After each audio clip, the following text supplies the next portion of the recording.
Welcome to PG Pathshala Biophysics chapter. Today we will be talking about the module 4, which is about the regulators and checkpoints of cell cycle. And I am Dr. Ruby Dhar and I am a Biocure Fellow DBT. So we have discussed in module 3 about how cells grow and then divide following the various phases of cell cycle, which consist of multiple steps and needs a fine-tuned coordination among themselves. In order to make sure everything goes right, there are checkpoints in the cell cycle. Now, lack of proper regulation at the checkpoints leads to uncontrolled cell division or failure to proceed into the cell division, finally leading to cancer. Now, just to give a brief introduction about the chapter, the cell cycle proceeds by a defined sequence of events where late events depend upon completion of early events. The aim of the dependency of the events is to distribute complete and accurate replicas of the genome to daughter cells. To monitor this dependency, cells are equipped with the checkpoints that are set at various stages of the cell cycle. When cells have DNA damage that have to be repaired, cells activate DNA damage checkpoint that arrests the cell cycle. According to the cell cycle stages, DNA damage checkpoints are classified into three main categories. One is the G1 to S checkpoint, an intra-S phase checkpoint, and G2M checkpoint. Upon perturbation of DNA replication by drugs that interfere with DNA synthesis, DNA lesions, or obstacles on DNA, cells activate DNA replication checkpoint that arrests the cell cycle at G2M transition until DNA replication is complete. There are more checkpoints such as spindle checkpoint and morphogenesis checkpoint. The spindle checkpoint arrests the cell cycle at M phase until all the chromosomes are aligned on the spindle. Now, this checkpoint is very important for equal distribution of chromosomes.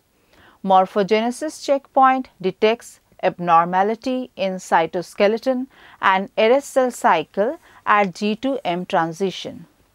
Beside these internal checkpoints, cell cycle is regulated by various external and internal factors, which we are going to discuss in this chapter in further details. So, this chapter has the following objectives. So, we will begin with eukaryotic cell cycle and its duration, the length of cell cycle, frequency of cell division in different cell types, regulation of the cell cycle by external events, regulation of the cell cycle by the internal checkpoints, and the various checkpoints as we discussed in the introduction, and then the regulator molecules of the cell cycle. This can be the internal regulators, the external regulators. So, and we will be talking about various cyclins, the ubiquitin ligase, and the various kinases and the phosphatases which are involved in cell cycle. And finally, as we know that dysregulation in cell cycle leads to cancer, and we'll talk about the oncogenes and the tumor suppressor genes. Now, starting with the first objective, eukaryotic cell cycle and its duration. So, eukaryotic cell cycle of most cells consists of 4 coordinated process during the, so this is like cell growth, the DNA replication, distribution of the duplicated chromosome to the daughter cells, and finally the division of the cell into 2 daughter cells. The cell cycle in eukaryotes is a very complex and consists of 4 discrete phases. Although cell growth is usually a continuous process, DNA is synthesized during only one phase of the cell cycle, and the replicated chromosomes are then distributed to daughter nuclei by a complex series of events preceding cell division. Progression between these stages of the cell cycle is controlled by a conserved regulatory apparatus which not only coordinates the different events of the cell cycle but also links the cell cycle with extracellular signals that control cell proliferation. Now, in bacteria, cell growth and DNA replication take place throughout most of the cell cycle, and duplicated chromosomes are distributed to daughter cells in association with the plasma membrane. Now, length of the cell cycle. So, as I just discussed in the introduction that various cells have different length. Now, the length of the cell cycle is highly variable even within the cells of a single organisms. Like in humans, the frequency of cell turnover ranges from a few hours in early embryonic development to an average of 2 to 5 days for epithelial cells, and to an entire human lifetime spent in D0 by specialized cells such as the cortical neurons or the cardiac muscle cells. The time that a cell spends in each phase of the cell cycle also varies in each phase.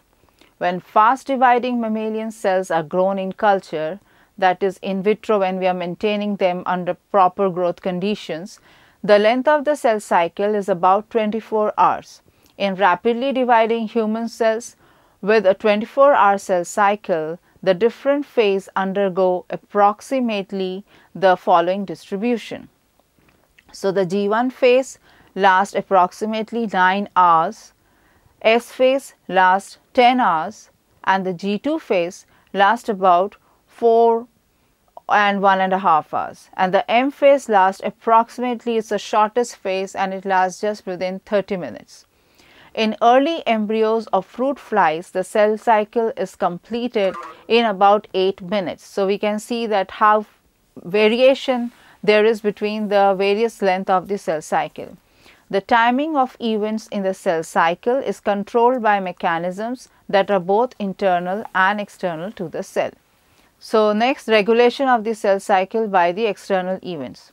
Both the initiation and inhibition of cell division are triggered by events external to the cell when it is about to begin the replication process.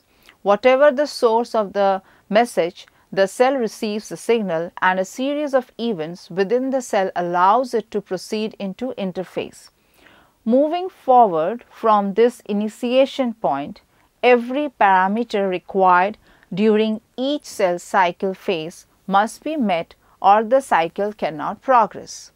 The following external factors can affect the progress into the cell cycle. Now, death of a nearby cell. So, if the cell is surrounded by a lot of dead cells and the dead cells release a lot of toxin and other factors which can inhibit the growth of the neighboring cell, presence of growth hormone and cytokines. Crowding of cells can also inhibit cell division because that will lead to the scarcity of the nutrients. Cell size, as the cell grows, it becomes inefficient due to its decreasing surface to volume ratio. The solution to this problem is to undergo cell division and initiate cell cycle. Now, regulation at internal checkpoints. It is essential that the daughter cells produced be exact duplicates of the parent cell. Mistakes in the duplication or distribution of the chromosomes lead to mutations that may be passed forward to every new cell produced from an abnormal cell. Now, there are internal control mechanisms that operate at 3 main cell cycle checkpoints to control the cell cycle. A checkpoint is one of several points in the eukaryotic cell cycle at which the progression of a cell to the next stage in the cycle can be halted until conditions are favorable. There are 3 important checkpoints and they occur near the end of G1, at the G2M transition and during metaphase. Now we'll begin with the discussion about the G1 checkpoint. The G1 checkpoint determines whether all conditions are favorable for cell division to proceed. The G1 checkpoint, also called the restriction point in yeast where it was first discovered, is a point at which the cell irreversibly commits to the cell division process. External influences such as growth factors play a large role in carrying the cell past the G1 checkpoint. Now, various factors determine the cell's fate to pass through the G1 phase. Now, the external influences like growth factors, adequate reserves and cell size, damage in genomic DNA, and then the cell can halt the cycle and try to rectify it. So, once it is restricted at a particular checkpoint, it will pause and try to see if it can repair, or it can advance into G0 and await further signals when conditions improve. Now, next is the G2 checkpoint. The G2 checkpoint bars entry into the mitotic phase if certain conditions are not met. At this checkpoint, similar to the G1 phase, cell size and protein reserves are assessed. Ensure all chromosomes have been replicated and that the replicated DNA is not damaged. If the checkpoint mechanisms detect problems with the DNA, the cell cycle is halted and the cell attempts to either complete DNA replication or repair the damaged DNA. The other important checkpoint is the M checkpoint, the M phase checkpoint. The M phase checkpoint occurs near the end of the metaphase stage of karyokinases. The M checkpoint is also known as the spindle checkpoint because it determines whether all the sister chromatids are correctly attached to the spindle microtubules. Kinetochores assemble at centromeres and attach the chromosome to the mitotic spindle fibers. So, if you see the figure, there is a good elaboration about all these stages, and in metaphase, chromosomes line up on the metaphase plate in the center of the spindle. Separation of the sister chromatids during anaphase is an irreversible step. The cycle will not proceed until the kinetochores of each pair of sister chromatids are firmly anchored to at least two spindle fibers arising from opposite poles of the cell. Now, we are next moving to the regulator molecules of the cell cycle. So far we discussed about the internal checkpoints. Now, what are the other molecules which regulate the cell cycle? So, these regulatory molecules either promote progress of the cell to the next phase, this is called the positive regulation, or halt the cycle, which is called negative regulation. Now, regulator molecules may act individually or they can influence the activity or promotion of other regulatory proteins. Therefore, the failure of a single regulator may have almost no effect on the cell cycle, especially if more than one mechanism controls the same event. So, depending on the requirement or the conditions of that particular cell cycle, it is decided that removing a growth factor or hormone is going to affect the cell cycle or not. Now, there are three main groups of intracellular molecules that control the various checkpoints of the cell. So, inside the cell there are different groups of proteins, the three important ones we are going to discuss in this module, and these are number 1, the cyclins and the cyclin-dependent kinases, number 2, the ubiquitin protein ligases, number 3, the protein phosphatases family. So, starting off with the cyclins and cyclin-dependent kinases, two groups of proteins called cyclins and cyclin-dependent kinases or the CDKs are responsible for the progress of the cell through the various checkpoints and decides the entry of non-dividing cells into the cell cycle. The mechanism regulating the progression of cells through their division cycle is highly conserved in evolution, and plants have retained the basic components of this mechanism. The various activities of the cell cycle then are determined by the combination of cyclins and the CDKs that are active at each stage, as shown in the table. So, the level of the 4 cyclin proteins fluctuate throughout the cell cycle in a predictable pattern, as we can see. So, the G1 cyclins coordinate with CDKs 4 and 6. So, here cyclin D and the CDK 4 and 6 play a role and can react to outside signals such as growth factors or mitogens. Now, in the G1 to S cyclins, cyclin E and A play a role and they interact with CDK2 and regulate centrosome duplication.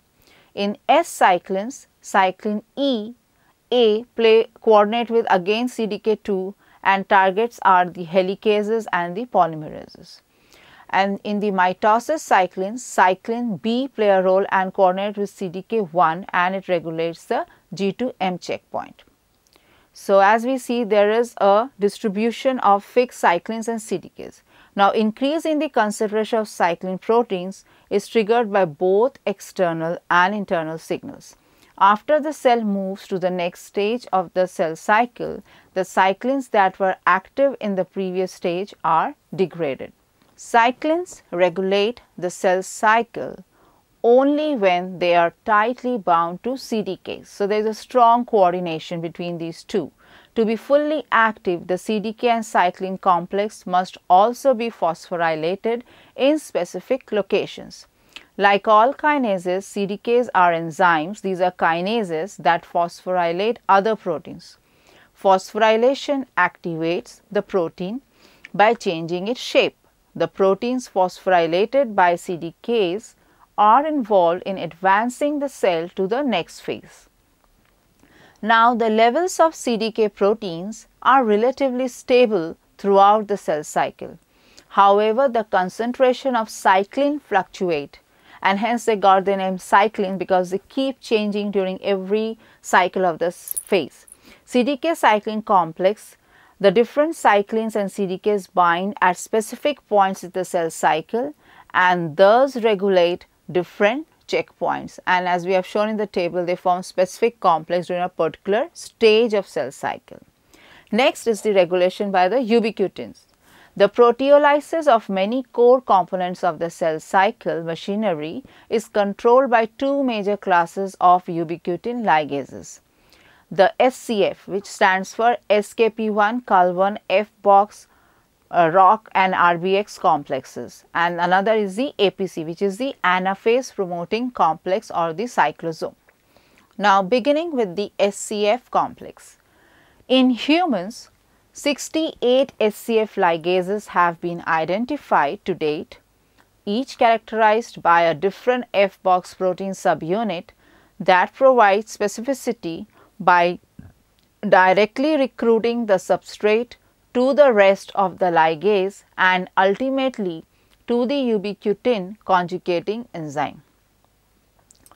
Host SCF substrates are recognized and bound by the F-box protein subunit only when they are phosphorylated on specific sites. Notably, only 3 out of 68 human SCF ubiquitin ligases have well-established substrates, many of which are involved in cell cycle control. And then next is the APC complex. The APC ligase exists in two forms. First is activated by CDH1, which helps to keep CDK activity low and therefore to maintain the G0, G1 state. Another route is activated by the CDC20, which is necessary for progression through mitosis and for inactivation of CDK1, thereby allowing the exit from mitosis. Now, the APC appears to have taken on a number of additional tasks both within and outside of the cell cycle, including the degradation of the mitotic kinases such as polo-like kinases and the NEMA-related kinases and the Aurora kinases, proteins involved in spindle function, for example, kinesins like KIP1, SYN8 and XKID, or proteins that function in DNA replication such as CDC6, DBF4, geminin. Notably, SCF ligases and APC reciprocally control each other. In G1, APC CDH1 promotes the degradation of SKP2, thereby maintaining the G1 state, whereas in early mitosis, SCF phosphorylation activates APC CDC20 by inducing the degradation of its inhibitor EMI1. Now coming up to the third internal regulator, which is the protein phosphatases family. The first major group is the protein tyrosine phosphatase PTP family, which includes the dual specificity tyrosine and serine threonine phosphatases like DUSPs. We call them dual phosphatases. Now, considering that CDK1 has hundreds of substrates and that several other protein kinases such as Aurora A, B, Polo, V1 and MIT1 are involved in entry into mitosis and mitotic progression, several different protein phosphatases are probably involved in the reversal or regulation of these processes. V1 is the main kinase that phosphorylates the tyrosine 15 residue of CDK1, the dephosphorylation of which by CDC25 phosphatase is essential for the activation of CDK1. CDK1 mediated phosphorylation activates CDC25, whereas it turns off V1. Thus, CDC25 and V1 form positive and negative feedback loops respectively with CDK1. Second main group of phosphatases, the serine threonine specific phosphatases, we call them PSTPs, and there are many roles in mitosis and cytokinesis. PSTPs can be further subdivided into ppm family of metallodependent phosphatases including ppm1 and the phosphoprotein phosphatases PPP family, which are both dependent on metal ions for catalysis. Now, the ppm family member function in signal transduction and DNA damage pathways, and it is therefore the PPP family that is most commonly associated with mitotic regulation. Remarkably, brief treatment of cells with the algal toxin ocadaic acid, which is specific for the PPP enzyme, trigger many of the changes that are associated with mitosis, including chromatin condensation and structural rearrangement of organelles such as the Golgi apparatus. This finding indicates that mitotic entry is normally opposed by PPP enzymes and suggests that inhibition of the PPP activity and not simply protein kinase activation is required to allow cells to progress into mitosis. Now, the major topic which affects the cell cycle is leading to cancer. So, cancer and cell cycle. Cancer comprises many different diseases caused by common mechanisms, uncontrolled cell growth.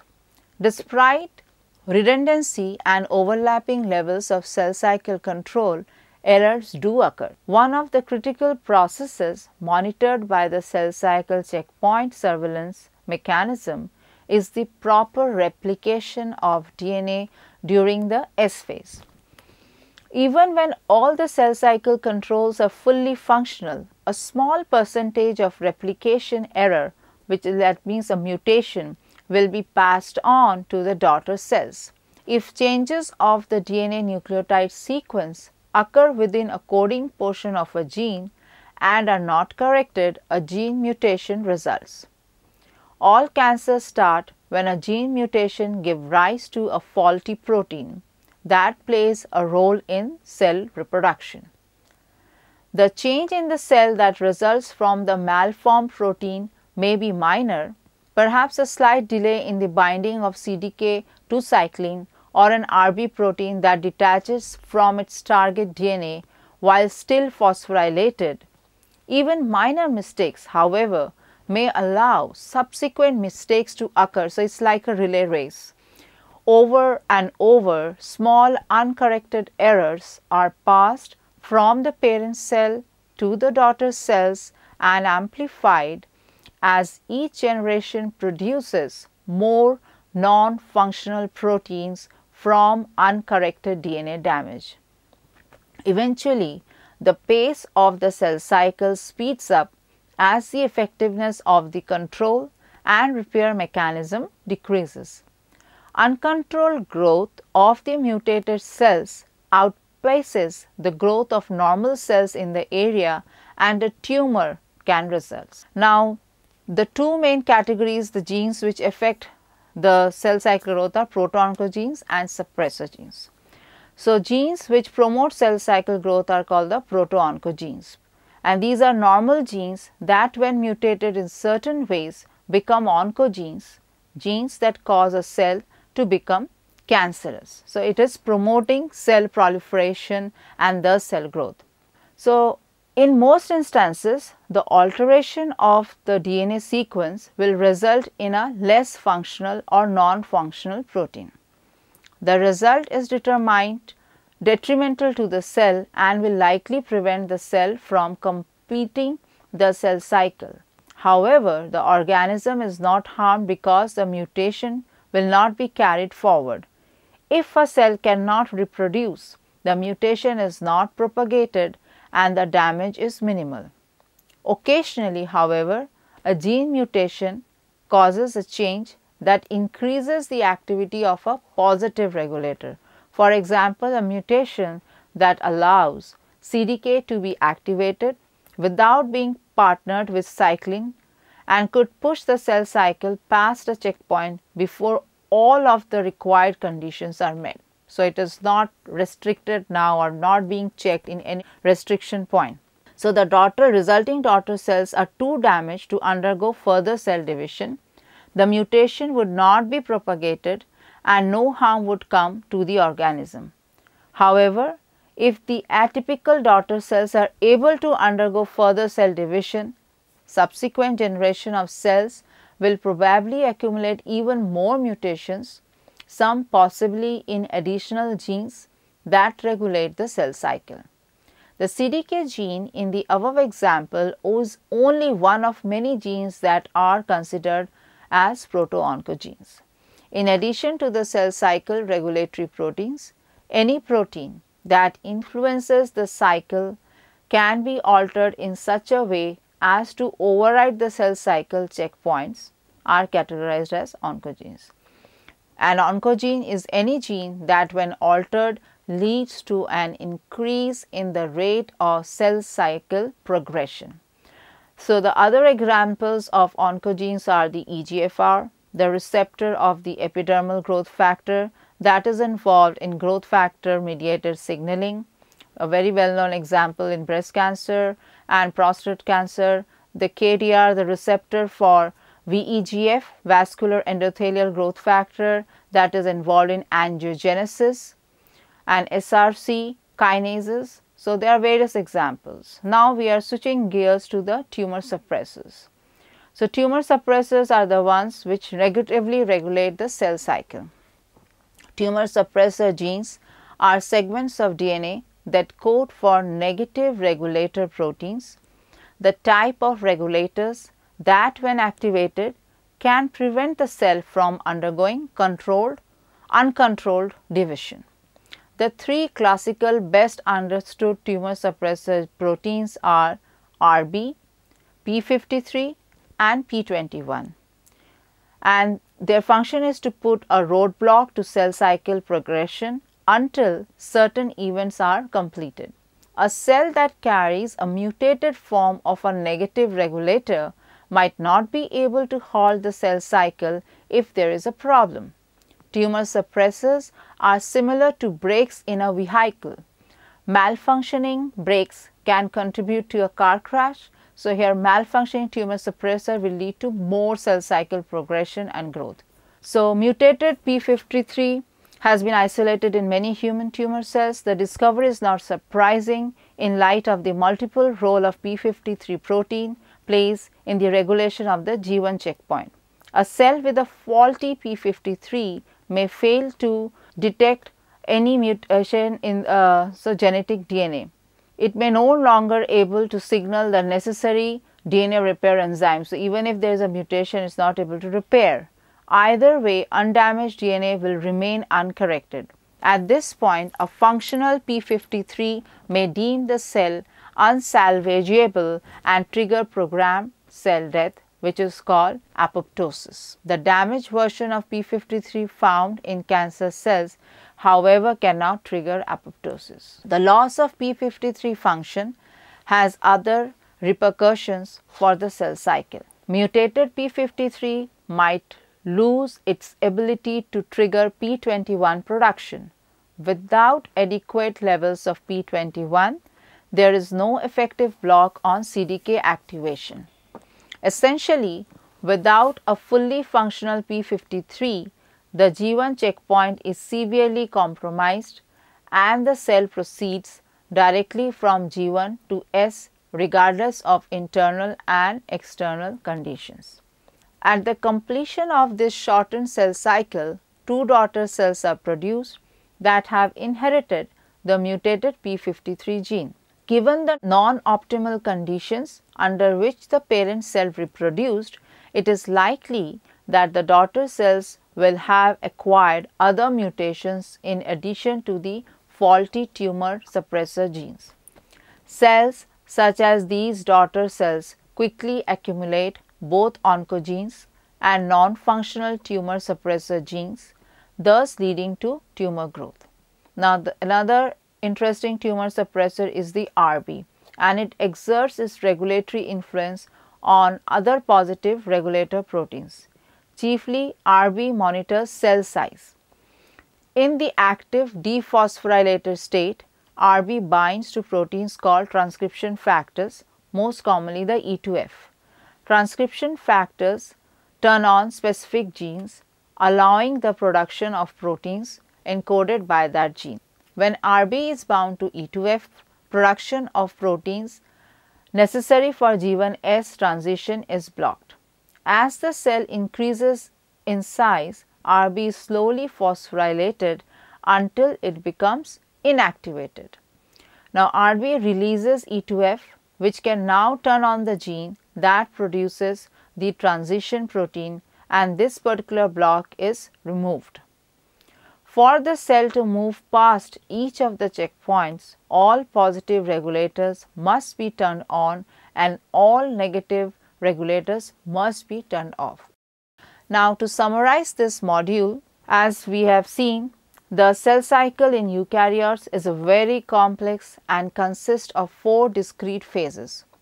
Although cell growth is usually a continuous process, DNA is synthesized during only one phase of the cell cycle, and the replicated chromosomes are then distributed to daughter nuclei by a complex series of events preceding cell division. Now, another point which we discussed is the length of the cell cycle is highly variable even within the cells of a single organism. There are external and internal regulators of cell cycle. External factors include various growth factors, neighboring cells, health condition, secretion by the neighboring cells, cell's own size. Now, fifth point is the internal factors include the 3 important checkpoints G1, G2 and M. The G1 checkpoint determines whether all conditions are favorable for cell division to proceed. The G2 checkpoint bars entry into the mitotic phase if certain conditions are not met. The M checkpoint is also known as the spindle checkpoint because it determines whether all the sister chromatids are correctly attached to the spindle microtubules. In addition to these internal checkpoints, there are 3 groups of intracellular molecules that regulate the cell cycle. And these are the cyclins family, the coordination between the cyclin and the CDKs, ubiquitin ligases and the protein phosphatases. The genes that code for the positive cell cycle regulators are called proto-oncogenes, and examples as we discussed are EGFR, VEGF and SRC, to name few of them. Unlike the proto-oncogenes, there are group of genes which negatively regulate the cell cycle. These are known as the tumor suppressor genes. The three classical best understood tumor suppressor genes are the retinoblastoma RB, P53 and P21. Their role is to put a roadblock to the cell cycle progression until certain events are completed and the cell is ready to move into the cell cycle. So, with this I complete this module and thank you very much for your attention.